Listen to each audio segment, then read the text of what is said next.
अस्सलाम वालेकुम दोस्तों, कैसे हैं आप लोग। आप ज़रूर वेट कर रहे होंगे कि सर की अभी वीडियो नहीं आई। कल रिज़ल्ट आया था और उसके बाद फिर बच्चों ने कमेंट्स किए थे, कुछ ख़ास सवाल किए थे, इंपॉर्टेंट क्वेश्चंस थे आपके, तो मैंने कहा उनका जवाब दिया जाए। कल क्योंकि लाइव भी आया था मैं, हालांकि उसके बावजूद भी मैंने काफ़ी चीज़ें मैंने आपको क्लियर की थी और फिर बच्चों ने कमेंट्स किए थे, कुछ मैंने कमेंट्स निकाले हैं। आप लोग ख़ास कुछ सवाल कर रहे थे सिलेक्शन क्राइटेरिया के बारे में। पहले तो सिलेक्शन क्राइटेरिया के बारे में हम डिस्कस करते हैं, मैं आपको बताता हूँ कि सिलेक्शन क्राइटेरिया क्या है। फिर बच्चे पूछ रहे हैं कि सर 55 वाले हमारे नंबर तो हैं लेकिन हमारा क्यों नहीं आया। एक बच्चे ने मुझे भेजा है, मैं आपको दिखाता हूँ, यहाँ पे चलते हैं। देखें, ये एक रिज़ल्ट किसी बच्चे ने भेजा है और इस बच्चे की जो मार्क्स आप देख सकते हैं कि टोटल मार्क्स इसकी कितनी है। ये देखें 76 मार्क्स हैं इसकी, 76 इसकी मार्क्स हैं। और उसके बावजूद भी ये जो बच्चा है ये बेसिकली कंप्यूटर में फ़ेल है। कंप्यूटर पास करना भी ज़रूरी है। कंप्यूटर का इसका लिखा नहीं हुआ लेकिन इसका नाम नहीं आया 76 से, तो आप इसको कैलकुलेट कर सकते हैं कि इनका जो कंप्यूटर है, साइंस, मैथमेटिक्स, इंग्लिश, एमटी, ये सारे हो गए। कंप्यूटर की इनकी मार्क्स जो है ज़ाहिर नहीं है यहाँ पे। ये बच्चे ने भेजा है 76 वाला भी फ़ेल है। नंबर 1 ये क्यों है ये भी मैं आप लोगों को बताता हूँ। उसके बाद चलते हैं, एक दूसरा मैं आपको दिखाता हूँ। ये एक स्टूडेंट है, अब इसका देखें कि इसका आप रिज़ल्ट देखें, मैं क्लियरली बता रहा हूँ, आप बिल्कुल देख सकते हैं। मदर टंग में 12 है और जीके में 3 हैं, इंग्लिश में 12 है और मैथ में 17 है, साइंस में 11 हैं, कंप्यूटर में 7 हैं। अब कहाँ पे फेल है ये मैं बताता हूँ। अब बच्चे पूछ रहे हैं कि सर 55 हमारा आया है, देखें ये 62 वाला भी फेल है और ये 70, आप देखें 76 वाला बच्चा भी फेल है। अब आते हैं एक दूसरा रिज़ल्ट, अब मैं लिस्ट दिखाता हूँ आपको, जो कल लिस्ट आई थी ना, उस लिस्ट में हम यहाँ पे आते हैं। ये 43 नंबर पे आए, 43 वाला जो आप रिज़ल्ट देखें, 43 में देखें, इसमें इनका मदर टंग में 9 मार्क्स हैं। कितने हैं? 9। तो 20 में से 9 मार्क्स हैं। अगर इसका 8 होता तो ये फेल था, अगर 8 होता तो ये फेल था। नीचे आपको कोने में देख सकते हैं कि इसके टोटल मार्क्स 55 हैं। उसके बाद जीके में चलते हैं, 10 में से 5 है, मतलब अगर इंग्लिश में 20 में से 11, तो ये अगर इसके 3 कम होते, 8 होते तो ये फेल था। फिर आप दूसरा मैथमेटिक्स में इनके 20 में से 11 हैं तो ये पास है। उसके बाद साइंस में से 20 में से 13 ये ज़्यादा हैं और कंप्यूटर में से 10 में से इनके 6 हैं। जो पहले मैंने लिस्ट आपको दिखाई 76 वाला जो बचा है, ये कंप्यूटर में बेसिकली फेल है, यहाँ ये कट गया है इसका कंप्यूटर में इसके मार्क्स कम थे। तो अभी आप देखें, एक बच्चे ने मुझे एक दूसरा स्क्रीनशॉट भेजा है, सर पास तो 33 वाले भी होते हैं, फिर हमें चांस क्यों नहीं मिल रहा। 33 वाले भी, आप देखें इन बच्चों को ये नहीं पता कि ये 76 वाला भी फेल है और ये 62 वाला भी फेल है। देखें अकॉर्डिंग टू द पॉलिसी, आप देख सकते हैं कि ऊपर आपको नज़र आएगा ना, क्लियरली सखर IBA वालों ने क्लियरली लिखा है रिज़ल्ट में, मैं आपको दिखाता हूँ। ऊपर देखें सखर IBA टेस्टिंग सर्विस लिखा है ना, test result of JST school education literacy department, cut off लिखा हुआ है, आपको ये नज़र आएगा। कट ऑफ में इन्होंने क्लियरली बताया है कि भाई सब्जेक्ट सेक्शन वाइज 45 और ओवरऑल 55 जो इनका क्राइटेरिया है, ये बेसिकली मीट करना है, सारे बच्चों को ये मीट करना है। अब यहाँ पे आपको अभी क्लियर हो गया कि अगर आपका इस बच्चे का मदर टंग में, अगर इसका मदर टंग में 8 होता तो ये बच्चा फेल था। फिर इसके भले 76 इसकी तरह हो ना, तो फिर ये फेल था। अब जो बात समझने वाली है, जो मैं आपको रिपीटेडली समझाने की कोशिश कर रहा हूँ, वो ये है कि आपको criteria according to the merit criteria जो इन्होंने फिक्स किया है 45 और 55 अगर मैच कर रहा है, मतलब अगर इस बच्चे का ये जो मैं आपको रिज़ल्ट दिखा रहा हूँ जिसका लिस्ट में नाम है, इसका अगर यहाँ 43 कंप्लीट होता और वहाँ पे 54 होता तो उस वक्त भी ये डिस्क्वालीफाई हो जाता, इसका नाम लिस्ट में नहीं आता। तो ये बच्चों को बात समझ नहीं आ रही। तो इससे आप ये अंदाज़ा लगा सकते हैं कि इनका जो क्राइटेरिया है। अब एक बच्चे ने मुझे व्हाट्सअप किया, जैसे ये बच्चे मुझे कह रहे हैं कि मैं यहाँ जीके में इनका जो SS है, CA GK है, इस्लामियात एथिक्स में इसका 3 है, अब हमारा नाम क्यों नहीं आया। यहाँ भाई 62 वाले फेल है, 76 वाला फेल है। ये कॉमन सेंस की बात है भाई, जो क्राइटेरिया पे अभी इन्होंने लिस्ट दी है वो ये है। अब दूसरे बच्चे पूछ रहे हैं कि सर अभी दूसरी लिस्ट कब आएगी, दूसरी लिस्ट के बारे में भी आपने सवाल किया है।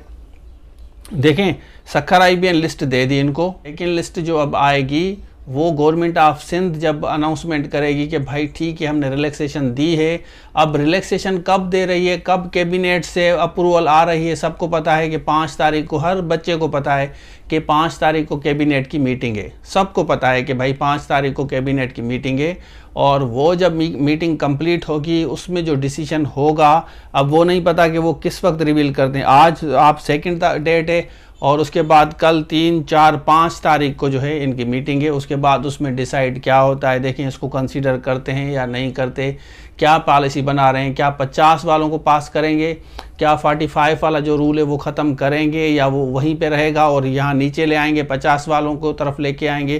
क्योंकि काफ़ी बच्चे ऐसे हैं जिनका 45 पूरा है लेकिन वहाँ की मार्क्स कम आ रही हैं, और किनका 55 पूरा है तो 45 वाला जो रूल है उसमें वो फॉल नहीं कर रहे। अब यहाँ पे देख सकते हैं कि इस बच्चे की 76 मार्क्स, आप मुझे बताएं कि इसकी ज़िंदगी में कितनी डिसअपॉइंटमेंट होगी कि 1 मार्क की वजह से ये बच्चा भी रह गया है। इसी तरह ये जो दूसरा मैंने दिखाया 62, ये according to the policy killing, इसको कह रहे हैं कि किलिंग पॉलिसी, ये किलिंग पॉलिसी कह रहे हैं इसको, कि भाई इतना सख्त क्राइटेरिया आपने रखा है, 45 लेना फिर 55 लेना, दोनों तरफ से। भाई एक तरफ हम लेके जाएं ना तो हम आराम से उसको कैलकुलेट करके हम मेहनत करें और पास करें। काफ़ी बच्चे इस तरह कमेंट्स में भी ये कह रहे हैं। तो अब आपको, जैसे मैंने आपको ये रिज़ल्ट बताया कि इसकी 20 में से 9 है, उसके बाद 10 में से 5 है, इंग्लिश में 20 में से 11 हैं, मैथमेटिक्स में 20 में 11, और साइंस में 20 में से 13, और कंप्यूटर में 10 में से 6। तो इसकी टोटल जो मार्क्स बन रही हैं वो 55 बन रही हैं, आपके सामने नज़र आ रहा है। ये जो 43 पे मैं आपको दिखा रहा हूँ, 43 पे सारी लिस्ट में आप ये देखें। अब इससे अंदाज़ा हम लगा सकते हैं, सिंपल वे में मैं आपको बताना चाहूँगा, सिंपल वे में बताना चाह रहा हूँ कि सक्खर आईबी ने जो लिस्ट दी है ना गवर्नमेंट ऑफ सिंध को, या अपलोड की है, फॉरवर्ड की है, वो ये है कि भाई ये मेरिट क्राइटेरिया में जो आपने हमें बना के दिया था वो ये है।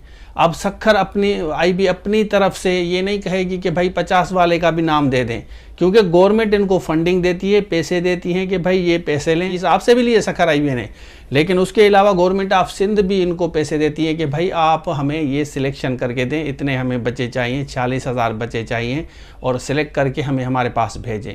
तो ये इस तरह डिसीजन होता है, पॉलिसी बनती है। अब फिर कैबिनेट की तरफ जाएंगे, 5 तारीख को होगा, अब लिंगर ऑन होगा, पता नहीं ये कब होगा डिसीजन। हो सकता है कि 5 तारीख को ही हो जाए, हो सकता है और ये लेट करें।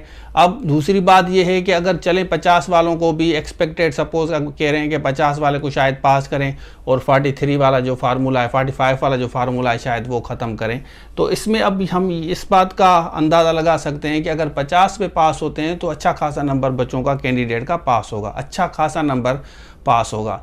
तो ये विश भी हम कर सकते हैं कि होप्स हो कि जो बातें चल रही हैं कि शायद 50 पे ले आएँ, और ये 45 वाला कह रहे हैं कि शायद 40 पे ले आएँ या ख़त्म कर दें। अब ये क्लैरिटी कोई भी किसी को भी नहीं है, क्योंकि ये अंदरूनी बातें होती हैं, ये डिसीशंस जो है मेकिंग ये इंडिविजुअल नहीं होती। अगर सपोज़ कि आपने किसी एक बंदे से भी पूछ लिया, वीसी से पूछ लिया या एसटीएस से हेड से पूछ लिया, वो रिकमेंडेशंस देते हैं, फिर डिसीजन मेकिंग जो है at the end of the day cabinet ही करेगी। जैसे देखें, हम जब पेपर बनाते थे इंग्लिश का तो हम 8-10 जो प्रोफेसर्स थे, बल्कि हैं, तो हम 8-10 प्रोफेसर अपने अपने क्वेश्चंस देते हैं। अगर फर्स्ट ईयर का पेपर बन रहा है या इंटर का पेपर बन रहा है, इंटरमीडिएट एफएससी का, तो उसमें ये है कि फिर मैं अगर 3 सवाल दे रहा हूँ, 3 दूसरा दे रहा है, 3-4 सवाल करने 5 हैं, तो अब ये नहीं पता कि किसके क्वेश्चन से वो क्वेश्चंस निकाल के जो सुपरवाइज़र होगा कौन सा क्वेश्चन निकाल के देगा। तो ये अंदरूनी बात होती है, सिर्फ उसको ही पता होता है जो हमारा सुपरवाइज़र होगा। तो ये भी इसी तरह है कि सक्खर आईबीए या आप लोग या हम लोग सिर्फ़ और सिर्फ आवाज़ रेज कर सकते हैं, इन तक इनडायरेक्टली पहुंचा सकते हैं। जैसे आप कमेंट्स कर रहे हैं, आपकी आवाज़ अभी बुलंद हो रही है कमेंट्स के हिसाब से, या इनडायरेक्टली या डायरेक्टली आपका आवाज़ वहां जा रहा है, तो तभी इसी वजह से पॉलिसी में थोड़ा बहुत चांस है कि वो रिडक्शन करें। मीटिंग होगी ना, 5 तारीख को मीटिंग होगी, आई एम श्योर कि कुछ ना कुछ आप लोगों के लिए अच्छा होगा। बाकी पीएसटी का रिज़ल्ट का अभी कंफर्म नहीं है कि पीएसटी का रिज़ल्ट कब आ रहा है। मैं कोशिश करता हूं कि मालूम करता हूं कि पीएसटी का रिज़ल्ट कब आता है। इंशाल्लाह आप लोगों के साथ मैं ज़रूर शेयर करूंगा। तो रिज़ल्ट मैंने आपको दिखा दिया, अब मेरे ख्याल में आपको क्लियर हो गया। अब वेट करें कि ये 76 वाला भी बच्चा फेल है, 62 वाला भी फेल है, सिर्फ एक मार्क की वजह से, मतलब 1 मार्क भी मैटर कर रही है। तो आप देखें आपकी टोटल मार्क्स ही इतनी 33 मार्क्स आई हैं। ये बच्ची है, कोई बच्चा है 33 मार्क्स इनकी आई हैं, ये परेशान है। 76 वाला बच्चा कितना परेशान होगा वो उसको पता होगा, दूसरा अल्लाह को पता है। और 62 वाला बच्चा भी परेशान ज़रूर होगा, क्योंकि वो एक एक मार के रह गए हैं। तो आई एम श्योर कि मेरा मैसेज आप लोगों तक पहुंचा कि भाई मेरिट क्राइटेरिया ये बना था और इसी को उन्होंने फॉलो किया है। भले आपकी एक मार्क कम है तो ख़त्म, बस नहीं किया उन्होंने, कंसीडर नहीं किया। तो वेट करें, अब जो इनकी जो मीटिंग हो रही है कैबिनेट में, विश करते हैं कि अच्छा हो जाए। अब इसमें आप बताएं कि अंदाज़न कितना मेरिट कट ऑफ होना चाहिए अगर कैबिनेट डिसाइड करती है, ये कमेंट सेक्शन में आप ज़रूर बताएं। Thank you so much. अल्लाह हाफिज़।